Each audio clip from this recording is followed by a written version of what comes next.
নমস্কার বন্ধুরা, গোপাল ভাঁড়ের গল্প চ্যানেলে আপনাদের স্বাগত। আমি প্রমীলা চলে এসেছি আপনাদের জন্য গোপাল ভাঁড়ে আজ একটি নতুন গল্প নিয়ে। গল্পটির নাম সিংহের গর্জনে গো সংজ্ঞালোপ। তাহলে চলুন দেরি না করে শুরু করি আজকের গল্প। গোপাল তখন রাজা কৃষ্ণচন্দ্রের দরবারে নিয়মিত যাতায়াত করে। চারিদিকে তার খুবই খ্যাতি। তখন কৃষ্ণনগরে বজ্রধর সিংহ নামে এক প্রবল পরাক্রমশালী জমিদার ছিলেন। এক সকালে বারান্দায় আরাম কেদারায় বসে বজ্রধর সিংহ গড়গড়ায় তামাক সেবন করছেন। এমন সময় গোপালকে পাশের পথ দিয়ে যেতে দেখে তিনি তার সঙ্গে একটু রঙ্গরসিকতা করার লোভ সামলাতে না পেরে আচমকা ডেকে বসলেন, গোপাল, ও গোপাল।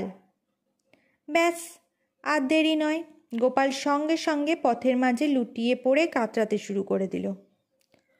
জমিদার বাড়ির চাকর বাকর তাড়াতাড়ি জল আর পাখা এনে গোপালের সেবা শুশ্রূষায় লেগে গেল।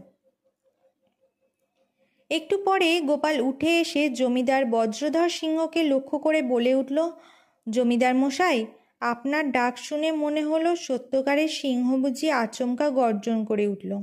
ব্যাস, আমি ভয়ে পথের মাঝে লুটিয়ে পড়ে কাতরাতে লাগলাম। ব্যাস, এক সময় সংজ্ঞাও হারিয়ে ফেললাম। জমিদার বজ্রধর গোপালের হালকা অথচ সিংহ অসাধারণ কৌতুকটুকু উপভোগ করে পুলকানন্দ অনুভব করলেন।